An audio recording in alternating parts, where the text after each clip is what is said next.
Shalom दोस्तों, अन्य भाषा में प्रार्थना करने के कई फायदे होते हैं। मेरे पिछले अगर कोई आप वीडियो देखेंगे उसमें कई बार कहा गया है कि अन्य भाषा में पवित्र लोगों के लिए हम प्रार्थना करते हैं। बाइबल कई बार उसके बाद में ये बात बताती है कि जब हम नहीं जानते कि क्या प्रार्थना करना चाहिए, पवित्र आत्मा हमारी सहायता करता है और अपना मुंह को, अपना जबान को वो पवित्र आत्मा अपने वश में लेता है। जिस तरह से पेंतुकोस्त दिन पवित्र आत्मा ने अपने जबान को वश में लिया था ताकि हम प्रार्थना करें पवित्र लोगों के लिए। हम नहीं जानते कि कौन से समय पे कौन सा परमेश्वर का दास मुश्किल में है, कौन सी मुसीबत में है पड़ा हुआ है, हम नहीं जानते। इसके लिए पवित्र आत्मा हमसे वो प्रेयर करना चाहता है ताकि उन लोगों को मुसीबत से छुड़ाए, उनको छुटकारा मिले। कई लोगों को छुटकारा मिले। हम नहीं जानते कौन सा दास कौन सी समस्या में है और पवित्र आत्मा हमारे द्वारा उनके लिए प्रार्थना करना चाहता है। तो आज हम दो गवाहियाँ आपको मैं सुनाना चाहता हूँ। साउथ कोरिया में एक बड़ा चर्च है जो कि उस दास का नाम है पॉल योंगिचो। अभी वो परमेश्वर के पास पहुंच चुका है। वो देश एक बड़ा नास्तिक देश है।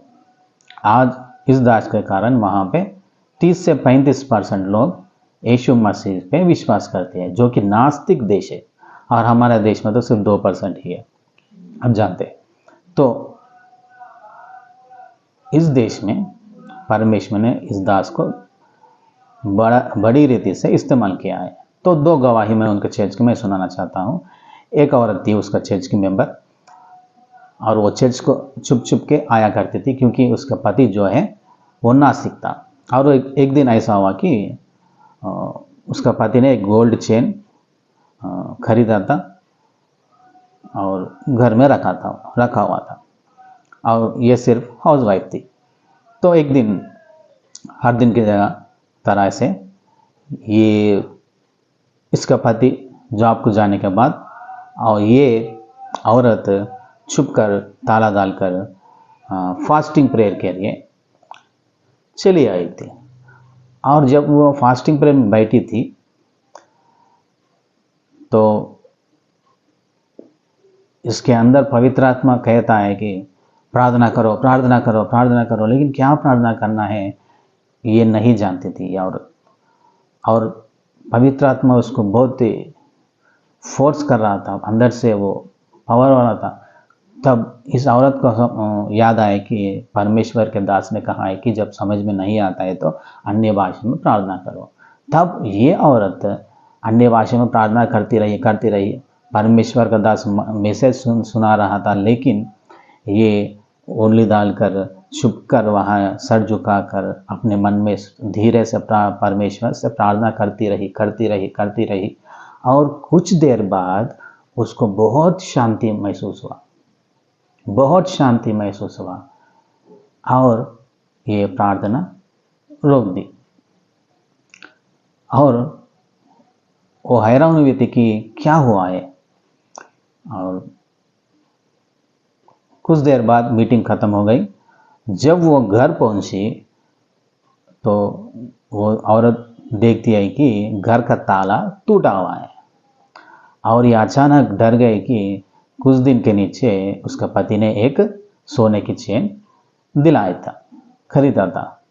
और जल्दी से वह भागी और देखी कि वही अलमारी निकालकर सारे कपड़े निकाल लिया चोरों ने। और ये औरत को बहुत डर हो गई। और इसके बाद में ये औरत ने वो कोट जिसमें सोने की चेन लगाई थी, वो कोट को पकड़ा और निकाला और अंदर हाथ डाल के देखा तो वो चेन वहीं पर ही मौजूद था। हालेलुया। और घर में सामान भी उसी तरह है, छोटा छोटा सामान जो कीमती था वो है चेन, सोने की चेन।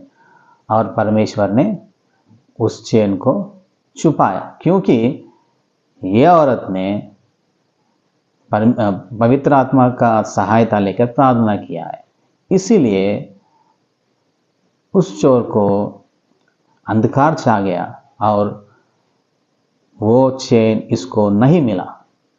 हालेलुया। तो अन्य भाषा का कई फायदे होते हैं। एक बार यही चर्च की एक औरत घर में रसोई में काम कर रही थी, तब पवित्र आत्मा उसके ऊपर जोर से आया और कहा कि प्रार्थना करो। उसको क्या प्रार्थना करना है नहीं मालूम। ऐसे समय में वो सब काम बाजू लगाकर थोड़ी देर प्रार्थना करती रही और काम भी करती रही, अन्य भाषा में प्रार्थना करती रही और कुछ देर बाद उसके मन को बहुत शांति मिली और वो प्रार्थना रुक दी। और कुछ देर बाद और उसने देखा कि समय क्या था, समय देखी, ठीक है, चुप बैठी। और शाम में जब उसका पति घर आया, उसने कहा कि अरे आज तो एक आश्चर्य कार्य हुआ है। क्या हुआ है कि मुझे दोपहर के 2 बजे के टाइम में, जब मैं, क्योंकि वो बस ड्राइवर था, स्कूल के बच्चों को बस चला रहा था, और वो अचानक ब्रेक फेल हो गया और एक ब्रिज के ऊपर था, वो एकदम ब्रिज पे से नीचे गिरने ही वाला था बस, लेकिन अचानक वो बस कैसे रुक गया मुझे समझ में नहीं आ रहा है। क्योंकि हम सारे लोग मरने वाले थे, बच्चे मरने वाले थे, मैं भी मरने वाला था, ब्रेक फेल हो गई, लेकिन वो अचानक वहाँ पे आकर, एकदम कोने पे आकर वो बस रुक गई। ये कैसे रुक गई, ये आश्चर्य बात है। वहाँ पे कुछ भी नहीं है, अचानक वहाँ पे आकर रुक गई। नहीं रुकी तो हम सारे के सारे मर जाने वाले थे। उसने पूछा किस टाइम पे, उसने कहा दोपहर 2 बजे के टाइम पे। तो पवित्र आत्मा भी उसी टाइम पे उसको प्रेयर करने के लिए फोर्स किया। अगर ये प्रेयर नहीं करती थी तो उसका पति तो गया काम से। तो जय मसीह की दोस्तों, इस तरह से जब पवित्र लोग कई समस्याओं में उन लोग फंसते हैं, उनको छुटकारा देने के लिए पवित्र आत्मा तुमको उठाता है प्रार्थना करने के लिए। जिस तरह से पेंतकोस्त का दिन अपने मुंह को, जवान को पवित्र आत्मा कंट्रोल में लिया, ताकि हम युद्ध करते हैं, हम इंसान से नहीं, उस इंसान के पीछे जो दुष्ट आत्मा होता है उसके खिलाफ हम प्रार्थना करते हैं पवित्र आत्मा की सहायता से। हम नहीं जानते क्या प्रार्थना करना चाहिए, पवित्र आत्मा हमको फोर्स करता है। जब आप एलाउ करते हैं तो कई लोग छुटकारा पाते हैं। जो डैनियल जैसे कई धोखेबाज लोगों के धोखे में नहीं पड़ना चाहिए आप लोगों को। जय मसीह की।